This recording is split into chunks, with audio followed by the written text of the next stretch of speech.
참예수님 이승환 시몬 신부입니다. 주는 선번 66일차 비판하는 사람들의 말에 대한 이야기입니다. 우리가 신앙생활을 할 때 사람들과 함께 어울리면서 나아가는 것은 중요합니다. 전제는 하느님을 향해 나아가는 데 있어서 서로의 신앙 체험을 공유하고 나누면서 서로가 서로의 성장을 돕는 범위 안에서는 우리는 공동체가 소중하죠. 하지만 공동체를 위한 공동체의 활동은 오히려 악한 경우가 많이 있습니다. 하느님을 향해 나아가야 될 영혼들을 눈앞에 보이는 공동체를 유지하기 위해서 소모시키는 경우가 많기 때문이죠.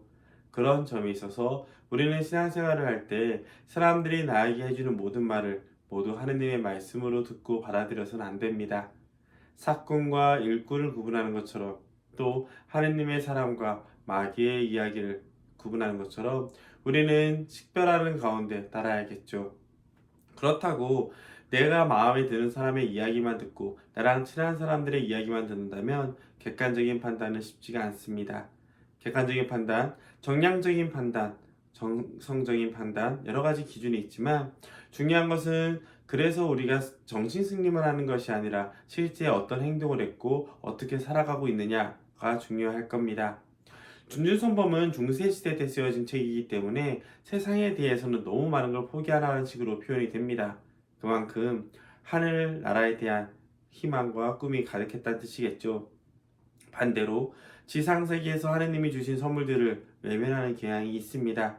그런 점에서 준준선범과 같은 책을 보게 되면은 공동체는 필요 없어 나 혼자 신앙생활을 해야 돼 라는 생각으로 착각할 수가 있습니다. 그건 역시 위험하다는 걸 기억하면서 잘 식별하는 가운데 받아들여야겠죠.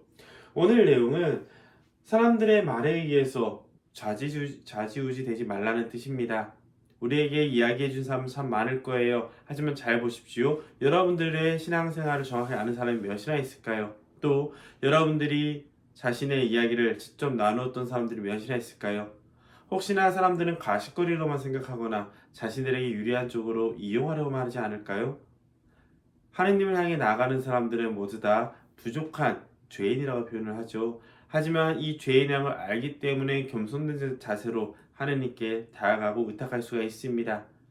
그럼에도 불구하고 죄인이라는 것을 모르고 나의 부족함을 인정하지 않고 사람들 사이 안에 영향력을 키우려 하거나 자신에게 주어진 권한, 위치만을 키우려 한다면 그 사람은 과연 어떤 도움을 받을 수 있을까요? 오히려 그 사람들에게 받는 위로와 조언은 하느님에게 나가는 것이 아니라 지금 당장을 이겨내기 위한, 벗어나기 위한 이야기일 가능성도 높습니다. 물론 그런 이야기를 듣고 싶어서 찾아간 거라면 어쩔 수 없이 기쁜 마음으로 받아들여야겠죠.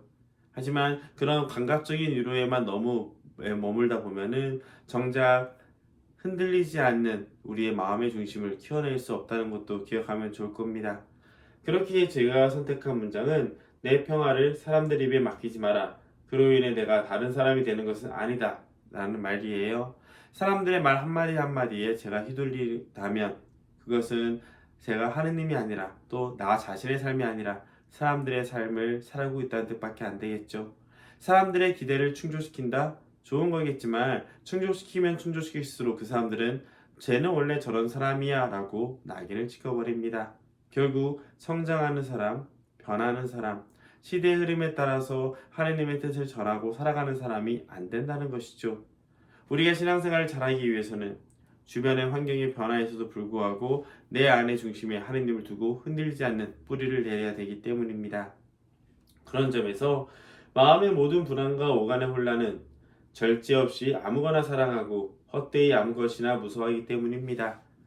나에게 사람들에 대한 영향, 나에 대한 사람들의 평가, 인식에 너무 매이다 보면 결국 우리는 길을 잃어버릴 수밖에 없겠죠. 그런 점에서 공동체, 그리고 정의라고 하는 한국 사람들이 가지고 있는 특징은 잘 식별하는 가운데 그 안에 좋은 것을 취하고 그렇지 않은 것, 내가 하느님께 나아가는데 방해되는 것을 내려놓을 수 있어야 합니다. 그래서 저는 그런 얘기를 많이 해요. 성장을 위한 신앙관계를 위해서는 또 실속 없는 겉만 번지르르한 공동체를 벗어나기 위해서는 그래서 그들의 행동이 어떤 결실을 맺었냐를 보시면 좋다는 겁니다. 내가 지금 기도하고 하느님께 봉헌하기 위해서 활동하는 것은 좋습니다. 하지만 그 활동의 결실이 누군가에게 희생만 줄 뿐 어떠한 신앙적인 도움이 또 주지 않는다면 굳이 열심히 할 필요가 있을까요? 오히려 내가 이 안에서 더 많은 걸 체험하고 배우고 깨달을 수 있는 것에 도움을 받는 것을 선택하는 것이 더 좋겠죠. 그럼에도 불구하고 한국 교회의 특징상 봉사를 하지 않으면 신부를 만날 기회가 적어지고 교육을 받을 기회가 적다는 것도 분명합니다. 따라서 교육을 해주고 지도를 해주는 그런 교육과 양성의 기회가 있을 때 자주 참여하여 봉사를 하면서 성장할 수 있기를 함께 기원해야 될 겁니다. 사람들은 저마다 자신만의 기준으로 판단하기 때문에 그 판단들에 대해 깊이 생각할 필요는 없죠. 단 내가 알고 있는 성향, 나와 비슷한 성향이나 비슷한 길을 걸었던 사람에게 도움을 받는 것은 아주 좋은 롤모델을 얻는 경우니까 피해서는 안 될 거고요. 그렇기 때문에 사람에 있어서 일꾼인지 작별인지 잘 식별하면서도 동시에 내가 이 안에서 어떤 것을 얻고 있고 무엇을 내가 내어드리고 있는지를 잘 살펴볼 수 있어야 됩니다.